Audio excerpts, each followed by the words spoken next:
everyone. My name is Aldo. I'm R&D Director at ADLM Laboratories. Thank you very much for getting up so early to attend this Kappa Lambda production QL speak event. Today we are glad to have two great speakers, Dr. Wu and Dr. Singh, to present their latest research findings about the Kappa Lambda production. This is today's agenda.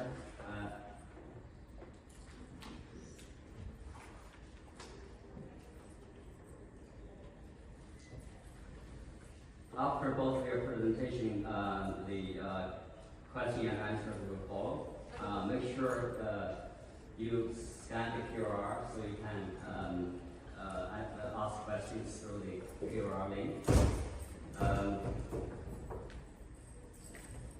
Now it's my great pleasure to introduce our first speaker, Dr. Alan Wu.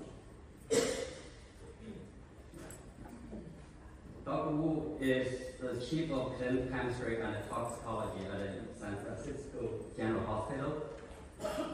He is professor at UCSF Laboratory of Medicine. He is certified by the American Board of Clinical Chemistry and Toxicological Chemistry. His research interests including clinical toxicology, cardiac biomarkers, and home care testing. Dr. Wu has over 500 publications in peer-reviewed journals. He has also written 8 books consisting of short stories designed to promote the value of the clinical laboratory to the general public. Please join me to welcome Dr. Wu. Thank you, Cal. It's nice work, and thank you all for joining me this early. I think you've already accomplished something by finding this room.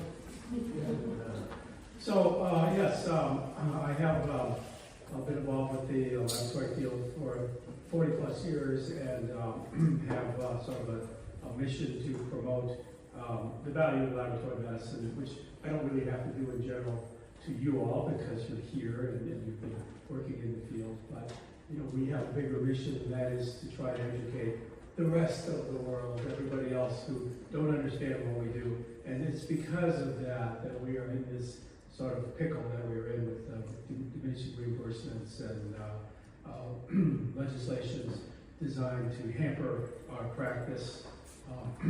And so one of the objectives for the reason that I wrote these paperbacks is that I'm trying to gather a television show that will be based on the exploits of the clinical laboratory. So if I'm able to achieve that, I think that the dynamic between the public's understanding of lab medicine and us who could deliver lab medicine results will change.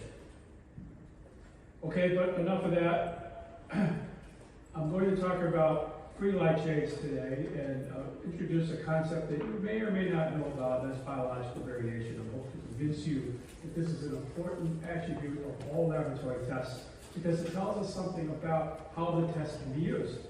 But just one quick fun fact that you might not know about free light chain.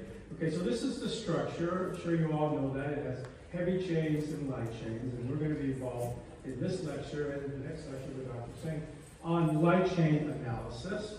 But notice that there's also a heavy chain component, A, G, M, D, and E. But the fun fact is that while in mammals we have this light and heavy chain component, but there are 2 species in nature that are devoid of light chain. So the Diazyme free light chain assay won't work on them because they don't have free light chains. It's kind of an interesting evolution. The sharks and the camels and llamas, what do they have in common? Heck if I know. All right, but we're here to talk about free light chains, and they're found in serum and urine as well as the spinal fluid. This is a very well orchestrated fact of nature. We don't have genes that encode for the individual light chains. We have genes that produce the various components, and then the components are spliced together, you know, like a movie, something I hope to learn more about. And then they are used as part of our mechanisms of defense. And then when you're exposed to an antigen, these different parts are put together to help us against that particular foreign antigen. So we have thousands of different antibodies, and usually there is an excess production of free light chains relative to the relative to the heavy chain component. We don't really see as much heavy chain free in circulation. And the other interesting thing is that the Kappa free light chains tend to be monomers and the lambda dimers. Now, how do we do free light chain analysis if they're also contained within the intact antibody?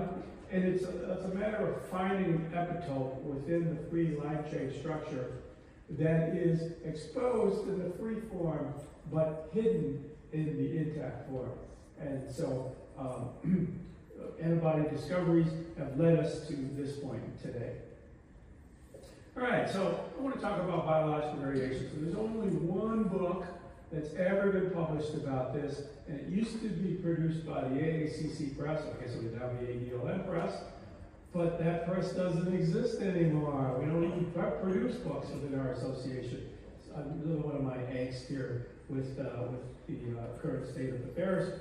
So this book is out of print. It was published in 2001 by a clinical chemist by the name of Colin Fraser, and of course he has been retired for a while. And so I want to talk about two concepts, something called the index of individuality and something called reference change value. And rather than give you the statistics, what I want to talk about is the ratio of the intra-individual variation to the group variation. So if I was to collect blood on everybody and do free light chain analysis, I could do a CV and that would be the group value. But if I wanted to know how my free light chain changes over time, and it might be weeks, it might be months, I would just collect serial blood samples each month or each week and do the coefficient there.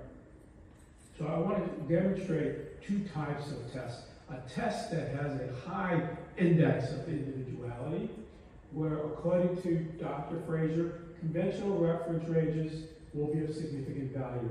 And this is sort of dogma for clinical chemistry. We have reference intervals for everything. But as I hope to show you, not every test warrants a reference range. This is one that happens to warrant a reference range. It's serum iron. And so here you have 5 or 6 individuals. You see here that the x-axis is the iron level, the dot is the mean, the line is the week-to-week variation of the same individual, 6 different individuals. Okay, so the index of individuality, the ratio of the between and group, turns out to be 1.14, and that's relatively high. And what this means is that we don't need but just a single value to determine in a population if the value is high or low. So, for example, the lower limit might be 5 micromoles, and any of these 6 people who would have a lower value than 5 would have iron deficiency anemia. And then the opposite, if they have a value greater than 30, it doesn't really matter which individual you choose, iron overload. Okay? High index of individuality. All right, so now let's talk about creatinine, which has a low index of individuality. Within individual CV is 5%. The between individual CV is more like 20%. And why? Well, we know that creatinine has age and gender and muscle mass and diet. These are creatinine variables that affect the value. It doesn't change your value from day to day, but it makes me very different than, for example, Charles sitting here in front of me. And in this situation, with an index less than 0.6, and we see a value of 0.27, reference intervals will actually be a little value. And tests like this are best used for monitoring disease trends. All right, so let me show you the same type of curve. You have 12 individuals, you have daily creatinines, and you might choose as a population an normal range of 0.7 to 1.3. What's the problem with that? Let's say that this is me. I normally run 1.3, which is about right. And then this is MK, who normally runs 0.7. Now, MK shows up in your emergency department and has a creatinine value of 1.25. That's still a normal range. The ED doc will say, yeah, you're fine, go home. You know, patient says, yeah, but I can't urinate, I'm having trouble. Well, it's because the reference interval is inappropriate for that person. This is really what we call personalized medicine. And because we don't always know what our baseline levels are, we're sort of obligated to use this reference interval. Now, good news about creatinine, you can see this data is over 26 years old. We have the EGFR that corrects for some of that, but we don't have that for a lot of our lab tests. All right, so why does this happen? Okay, so this is MK, and this is the relationship of creatinine to GFR. And then you have the higher the creatinine, the lower GFR. So a value of 0.7 to 1.2 decreases the GFR from what is healthy at maybe around 90 to what is insufficient around 50. This is personalized medicine. All right, now, why doesn't this curve work for me? Well, because my curve shifted to the right. It just happens to be that that's what I am. And so 1.2 for me is in fact very good GFR, and I don't have to worry until my creatinine goes up to 2.0. So this particular test might be okay for you. For me, not so good for MK. All right, so that's biological variation. So why do I show you this? Well, this is the variation for Kappa Lambda. Kappa on the left, Lambda on the right. You can see here that they tend to be fairly tight, but perhaps the most interesting curve is the Kappa Lambda ratio. And that is much higher within an individual and much different between individuals. So what is this telling us? It says that your Kappa and Lambda light chains might go up if you have an inflammation or if you have an infection, but they go up together and they come down together, such that the ratio is pretty normal. And that if you have myeloma or MGUS, then that's where it changes. Levels go either left or right, depending on the Kappa or Lambda, and there we have diagnostic information. Okay, but let's look at number 4. Number 4 has a Kappa ratio of 1.2, and that person develops MGUS, and the Kappa light chains go up, and now it's up to 1.9. Okay, here again, creatinine all over again. In the normal range, don't know what the baseline level is. This person, send them home, all right? And that would be wrong, because this person has a significant change from baseline. So here's the data. Index of individuality 1.6. 10 times lower than the cutoff established by Fraser. It is actually the single most laboratory test that has the lowest index of individuality that I've ever seen, that has ever been reported in literature. And it's partly because it's irrational. All right, now how do we use this in medical practice? So this is a paper you can see published a few years ago that looks at the same patient, Kappa Lambda ratio over time. And what we see here at A and B is so this is a patient who is recovering from myeloma, treated with daratumumab.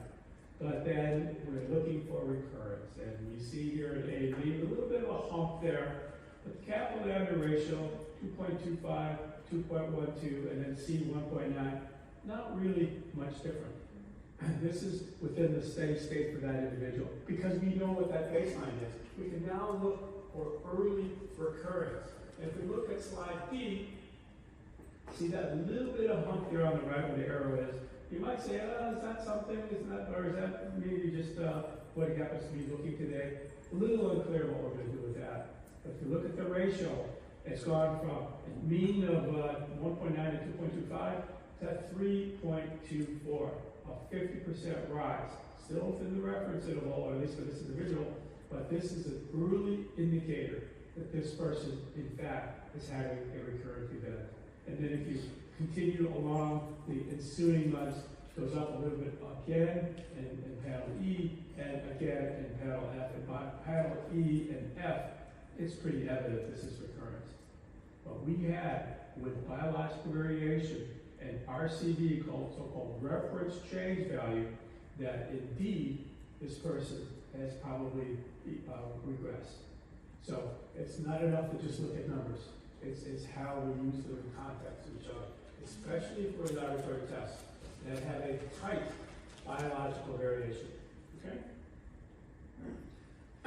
All right, so next question is, and I just published this paper earlier this year, if the Kappa Lambda ratio is so tight, is it because of genetics or is it because of the environment?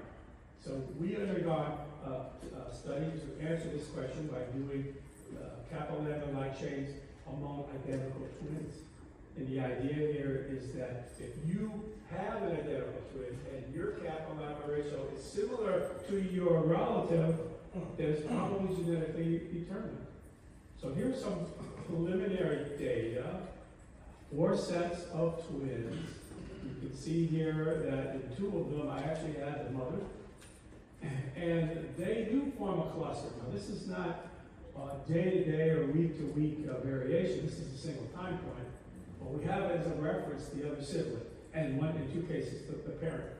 And we do see a clustering of results that, like the with biological variation, the values between individuals are pretty tight, at least initially when you start the study. So the question is it genetically determined, and how can we use that information moving forward? If you happen to have a genetic twin, then that could be very useful to you, because if you're very different from your identical twin, somebody who comes in with symptoms, maybe it's because you have early signs of myeloma. So this is a study that we looked at 3 different populations. We looked at identical twins, the newborn, the group 1. We looked at twins that were not identical. We looked at adults, and then we looked at family members that were not twins, so non-twin children. And so here's what my concept was. If it turns out that your immediate family members form a cluster, father-son, father-daughter, mother-son, mother-daughter, not so much mother-father, of course, because they're different, unless you live in some states. If you have a cluster of results, let's say this nuclear unit, and then you show up as a patient with bone pain, you see that asterisk there, and your value is very different from your cluster, then this could be, in fact, indicative of, again, that perhaps there's something going on with you. And because we don't know what our normal baseline is for Kappa Lambda light chains, I happen to know mine, but if you don't know what yours is, you could then say, well, let's get a sample from your sister or your brother, a fresh sample, compared against you as a suspect myeloma. And if they're different, then they would say, oh, something's not right here. So this is the concept that I was hoping to develop. And not a population reference range, but a reference range based on direct family members. It's never been done. Yeah. Dr. This is a very interesting idea. Would you mind escalate a little bit on, because our traditional idea of reference interval 120 patient, 95%, how do you achieve that by getting the confidence interval? Yeah, when you have a test with low biological variation, as I showed you in that slide, reference intervals are of no value. So throw that out the window completely. Again, this is blasphemous when it comes to clinical chemistry lore. All right, so here's our data. This is the identical twins. We know that your antibodies, when you're born, come from your mother. And if you have identical twins, you necessarily have the same results because they're all coming from the same source. The child, her or himself, is not producing the antibody. And so we confirm that the levels almost sometimes are exactly identical. So that's the control.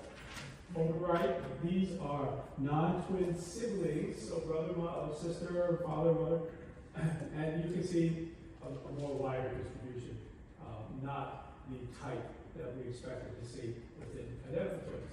So the question is, what about identical twins?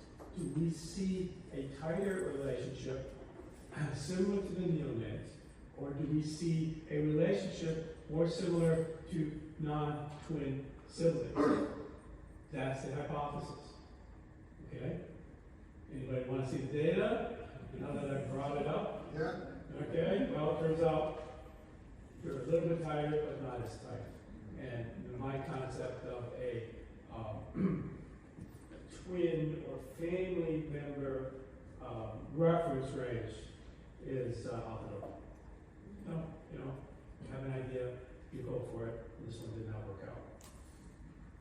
So in lieu of having a twin or a sibling that you can use as part of a normal range, what would be the actual best alternative? And that is to have your own baseline during health and keep that in your pocket, perhaps on a card with a chip. Okay, we all have these credit cards, and when you scan this chip, what do you have? You have your personal purchasing history. Okay, fine, that's great for vendors. What do I want? I want my normal ranges in my card, so that when I go to hospital B, I can scan it and know what my normal Kappa Lambda ratios are. Forget about the reference range. And if it's different, then I want the clinician to be able to say, let me bring you back sooner than that. You may be normal, but maybe you're not. Because you're different from yourself. A reference range based on your own genetics, based on your own laboratory values over time. This is where we need to go with laboratory tests that have a low biological variation, like free light chain. Are we ever going to get there? I don't know. You know, we need to have standardization, we need to have consensus, we need to have support. We need to be able to look more globally, more nationally at a way of looking at free light chains. And oh, by the way, such a program is underway as we speak. Okay, but not here. Where? Iceland, of all places. Iceland. They screen and keep free lambda light chain and Kappa light chain data in their database for virtually everybody over the age of 40. Amazing program. Sponsored by the government. And oh, by the way, they could have done this free light chain genetic study with the people that they had enrolled. And I could have asked them about it, but I wanted to do it, and I wanted to show that that this was going to work. And maybe they already knew the answer was going to work. But they have invested in this tiny island of Iceland. I don't know, 500,000 people, 300,000 people, and they have free light chain data on everybody. It's called the iStop multiple myeloma, and this is the program. I don't think I will spend time on that. And their objective is to be able to detect early myeloma and to have an interventional program for identifying, screening, and then follow-up and treatment. And they've been able to identify a lot more patients that had this early myeloma than before, based on historic controls. Okay, so Kappa Lambda ratio has narrow biological variation. Therefore, reference values are limited use. They may be determined by genetics, but my data suggests no. And instead, we ideally would like to have that value in health and compare that against your baseline. With that, I will turn it back over.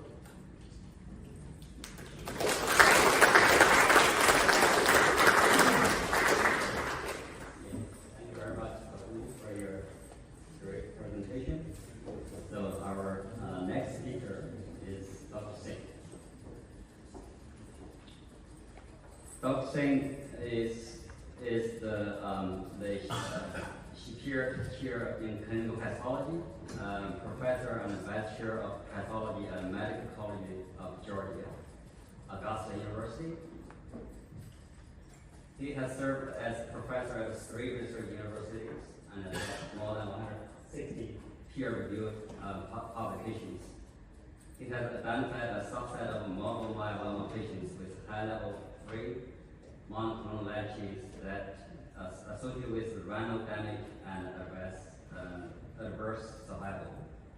It has also described a method for detection of monoclonal light chains that has the potential to improve the diagnosis of light chain monoclonal gammopathies and identify minimal residual disease in multiple myeloma. So, Dr. Singh's presentation, the title is on the it's free monoclonal immunoglobulin light chains, the sinister immunoglobulins. Dr. Singh? Good morning, please. Just as a matter of caution, that I tend to make dogmatic statements and take that into account, although I think that I have definitely back up my dogmatic statements. Monoclonal light chain are the original tumor marker. The so-called Benz-Jones protein is monoclonal light chain in urine. It's called Benz-Jones even though McIntyre was the person who described it first. Neoplastic monoclonal gammopathies, there are about 3 classes that we routinely refer to: monoclonal gammopathy of undetermined significance, next severe disease is moldering multiple myeloma, and then the malignant disorder of multiple myeloma. In these disorders, the monoclonal immunoglobulins are produced in kind of various combinations. About 85% of the monoclonal gammopathies, including multiple myeloma, produce heavy light combination or intact immunoglobulin. About 13 to 15% produce light chains only. There is, of this group, about 18% produce marked excess of free light chains, and this is the group that has a 2-year shorter survival than rest of the conventional myelomas. Then there is a small number of non-secretory and biclonal triclonal lesions. Okay. Multiple myeloma is treatable but not curable. So far, there is no randomized controlled trial that shows that early diagnosis will improve survival beyond the lead time bias. The diagnosis is about 3 grams of monoclonal immunoglobulin, 10% plasma cells, TRAP criteria, and then myeloma working group came up with that if there is more than 60% plasma cells in the bone marrow or more than 1 bone lesion on MRI. And they added this, and that's on red because I contested it.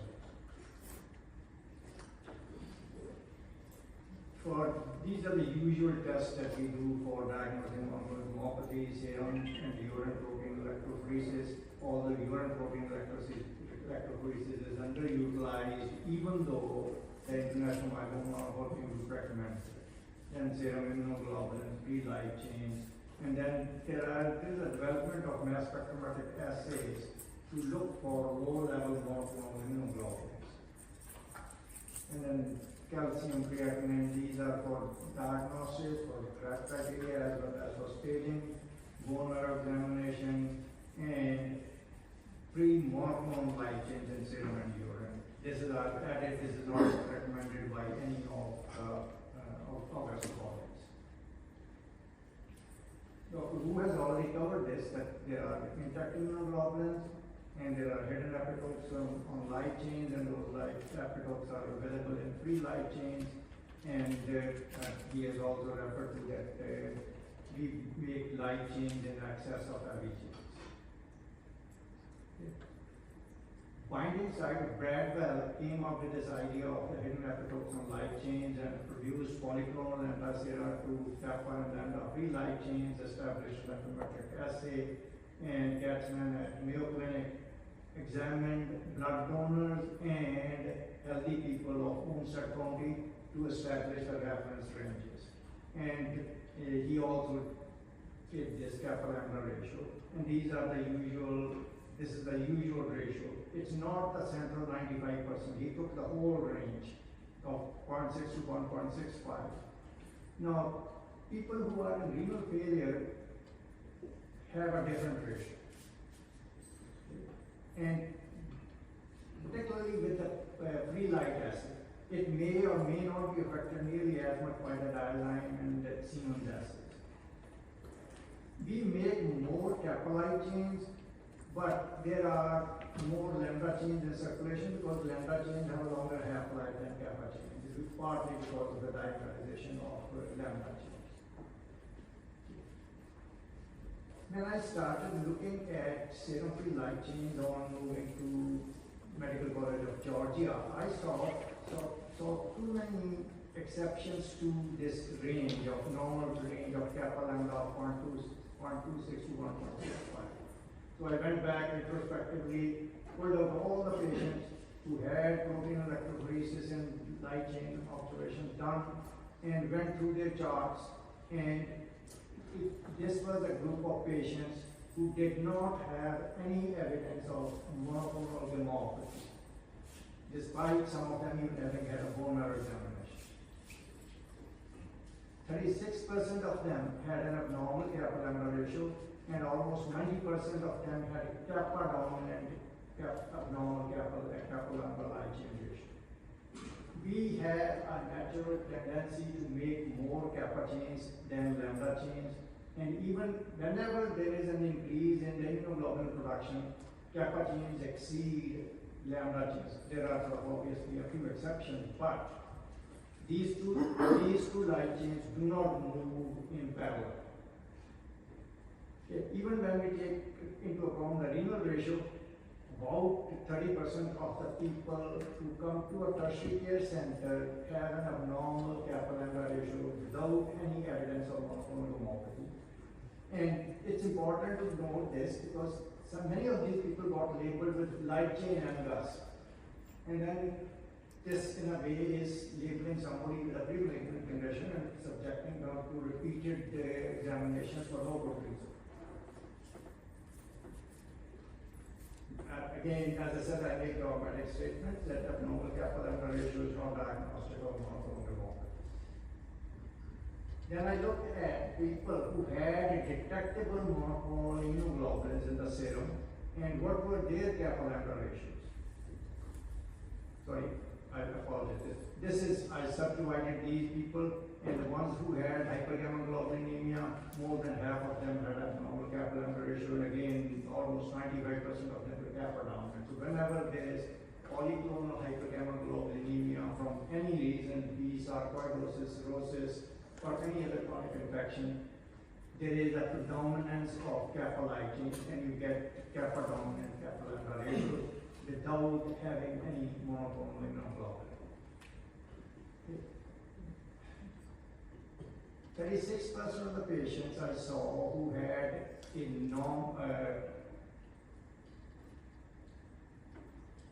without a monoclonal immunoglobulin, and 38% had a normal Kappa Lambda ratio with a detectable monoclonal immunoglobulin. Now, some of these are probably distortions because many of these myeloma patients were treated by the time they came to us. But nevertheless, a positive Kappa Lambda ratio is not diagnostic of monoclonal gammopathy, and a negative or normal ratio does not exclude monoclonal gammopathy. Higher levels of free light chains do portend poorer outcomes. People keep saying that MGUS with a high Kappa Lambda ratio has poorer prognosis. People without MGUS with a high Kappa Lambda ratio also have a poorer prognosis because it's a marker of chronic inflammation. Just like you can see serum ferritin levels elevated in people who have chronic inflammation. Now, this is to address some of the current controversy in what is the normal range for Kappa Lambda light chains in the ratio. The initial range was based on healthy subjects, blood donors, and residents of homesteads only. That is not going to apply to people who have 5 or 6 chronic diseases. The chronic inflammation is going to alter the spectrum of Kappa Lambda light chains and make it Kappa dominant abnormal Kappa Lambda ratio. there is a suggestion that the reactivity of the antiserum to kappa light chains has drifted over a period of time, and that now it is giving us higher readings than it did when Dr. Tatzman did the initial study.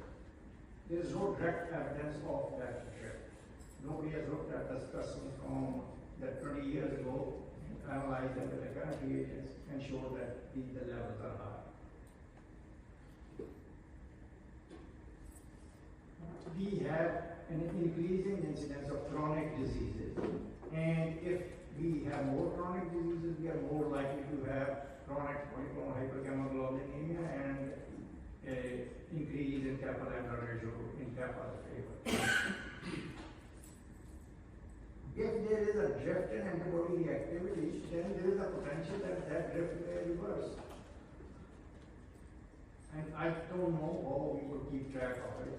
And there may be a reason to say that we should use monoclonal antibodies that don't have that drift rather than a polyclonal, but that's a separate issue. This is one of the examples of the drift in antibody reactivity that over time, kappa chain lesions are skewed to one side than being in the center. But this is a rising prevalence of obesity. This is the overall prevalence of people with chronic conditions. And I would hold that there may be a drift in antibody reactivity. I don't have anything to exclude that, but there are alternative explanations primarily based on the higher disease burden in the current population. Another area where we look for Kappa Lambda ratio is stringent complete remission. Complete remission is negative immunofixation serum and urine samples, disappearance of any soft tissue plasmacytomas, fewer than 5% presence of the bone marrow, and for stringent, one of the conditions is to have a normal Kappa Lambda ratio. This doesn't apply to people who are treated with autologous stem cell transplant. And this brings up another issue about the biology of kappa light chains messing up our results. We had this many patients who underwent autologous stem cell transplant, and 84 of them had lambda chain, that they had either IgA lambda or IgG lambda myeloma, and underwent autologous stem cell transplant. And following that transplant, 13% of them had what you would expect a lambda dominant kappa lambda ratio. More had kappa dominant kappa lambda ratio. This happens because most of the patients who get autologous stem cell transplants develop oligoclonal pattern, and the oligoclonal pattern is dominated by kappa chains more than lambda. So if there is a false positive rate of 15% in lambda lesions, about 30% of the people with kappa lesions that we are seeing have an abnormal kappa lambda ratio have a false positive value. We looked at urine to address this issue further. This is intact IgG, and this is free kappa. By the way, this is more or less an exception. Most of the free kappas move and over to the intact immunoglobulin, but once in a while they move at the same site or even to the cathodic site. We looked at a number of patients who had a urine immunofixation done, and in 54 of them, they had either IgA kappa or IgG kappa lesions, and 54 of them had detectable monoclonal light chains in the urine, and they all had an abnormal kappa lambda ratio that was, as you would expect, a kappa dominant kappa lambda ratio. There were 41 patients who had detectable lambda monoclonal light chains in urine, and 10 of them had a normal kappa lambda ratio. It's not that they don't have monoclonal immunoglobulin, it's just that the background of kappa light chains is altering the ratio. Even though we can detect monoclonal light chains in the urine, the overall overabundance of kappa because of any ongoing other pathologies is altering this ratio. This is another example of the preference for kappa light chains. By the way, normally we have about a 2 to 1 ratio of IgG kappa versus IgG lambda. Mice have a ratio of 90 to 1. And whenever we go to rearrange the DNA to make a immunoglobulin, we rearrange kappa chain DNA first. And if that doesn't work only, then we go to lab. I looked at all neoplastic monoclonal myopathies. This included MGUS, SMM, and multiple myeloma, and there were only just many patients from whom I had informative records. That 189 had kappa lesions, 113 lambda lesions. These are intact immunoglobulin lesions, IgA kappa, IgG kappa, and Singh. The average concentration of the monoclonal immunoglobulin was close to 2 grams for kappa lesions and about 1.7 for lambda lesions. This wasn't statistically significant, but if we had more cases, it would become significant. However, when we looked at the average involved light chain concentration, it was about 110 for kappa and about 25 for lambda. There is more than 4.5 times more free kappa chain light chain being made in people with neoplastic myopathy than lambda. Garcia et al. Had previously looked at similar data, and they looked at the median, and the median was 5 times for kappa than for lambda. We normalized it for the level of monoclonal immunoglobulin. This is now the average light chain concentration per gram of monoclonal immunoglobulin, and it is still about 4 times more for kappa than for lambda. If we look at the uninvolved light chain, in kappa lesions, the average levels of lambda chains are 1.4, but the average levels of kappa chains in lambda lesions is about twice that much. So this is going to mess up the ratio. This is where I bring my intention against the criterion of international myeloma working group saying that the light chain concentration 100 milligram and the ratio of more than 100. Now, if we are going to take this for 100 milligrams for kappa, then it should be 25 milligrams for lambda. And if the ratio is 100 for kappa, it should be 12.5 for lambda. By the way, this criterion is not very useful anyway. It has a sensitivity of 16%, and if you look at the ROC curve, it's not meaningfully different than the diagram. I don't know why I did this, but I did. I took out all the IgG, kappa, and IgG, lambda myelomas, and noted the highest concentration of free light chains, just free light chains in those people who had a multiple myeloma, and sorted out, plotted it, and it looked like this. And it was the help of a very bright fellow who is a co-investigator with me. He said that maybe there are 2 populations and there is an inflection point. So we consulted the statisticians, and the statistician converted it to log to the base 10 and came up with 2 more or less normally distributed populations. This one with low free light chains, this one with high free light chains. And we went through a number of vaccinations looking at just the involved, uninvolved ratio, raw light chain levels per gram of immunoglobulin, and settled on this, that for kappas, the change point is 67 milligrams of light chain concentration per gram of monoclonal immunoglobulin, and for lambda it's about 44 milligrams of light chain concentration per gram of monoclonal immunoglobulin. That separates the low from the high light chain makers. And they constitute about 18% of the intact immunoglobulin producing multiple myeloma, and they have a shorter survival by about 2 years. This is the Kappa Lambda survival curve, and there's hardly any overlap between these 2. And they have other sort of, this was mostly driven by hematology. We know that monoclonal light chains are nephrotoxic. They have lower GFR, high rate of dialysis, and shorter survival. And we came up with a test to look for monoclonal light chains in serum. By the way, I mentioned this light chain escape. If it occurs, it must be exceedingly rare. I have not seen one in 20 years. And any that thing that looks like light chain escape can be explained by the lesion being a light chain predominant multiple myeloma. Okay. Similar thing applies to light chain myeloma also. We didn't have enough to segregate between Kappa and Lambda, and we went the pool and came up with a low level, high level, and there is even a worse survival for high level in light chain myelomas. This is about 2.5 years or so. We did a comparison testing of free light and Diazyme Kappa Lambda ratio, and for the monitoring of disease course, the two perform equally well. And there may not be same degree of effect on Diazyme assay from renal failure as there is on the free light.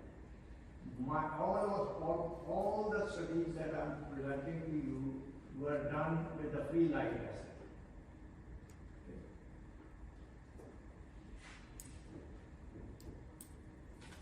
Measuring free light chains, not monoclonal free light chains, just free light chains. It's useful for monitoring light chain monoclonopathies, diagnosis of light chain predominant multiple myeloma, and screening and monitoring for monoclonopathy in conjunction with other assays. You can't be using monoclonal free light chains as your sole screening. Pre-monoclonal light chains can be detected in urine, and the yield is better if you do the immunofixation with anti-serotic free light chains. This is about a 20% better yield when you use anti-serotic free light chains than the conventional anti-serotic light chains. This is a modified IFE that has a detection limit of down to about 1.5 milligrams, and this is still being worked out, and if you is interested, I'll be presenting this tomorrow around 6 o'clock in our agency.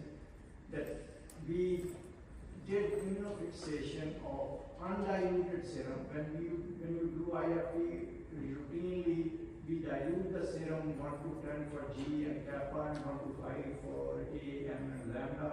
But if you don't dilute it and then stain it with antibodies to free light chains, you have to give additional washes to remove the background, and you can detect monoclonal light chains down to about 1 milligram per deciliter, which is about the same sensitivity as the currently available mass spec assays. And there is a modification that's being made so that we don't have to do manual washes. My conclusions are that serum light chain assay should be used in conjunction with other things. Urine examination is grossly underutilized, and we should use free light chain, antibody to free light chains in UIFE. And the diagnostic criteria based on light chain concentration should be Kappa Lambda specific. And light chain predominant multiple myeloma warrants separate consideration in prospective studies to assess a shorter survival. And this is published, I didn't go into the detail, that the FLC modified SIFE is more sensitive than mass spec MALDI, and free light chain antibody UIFE is more sensitive than usually UIFE. I thank my collaborator, particularly Ronnie Bolad, who was smart enough to see that there may be two populations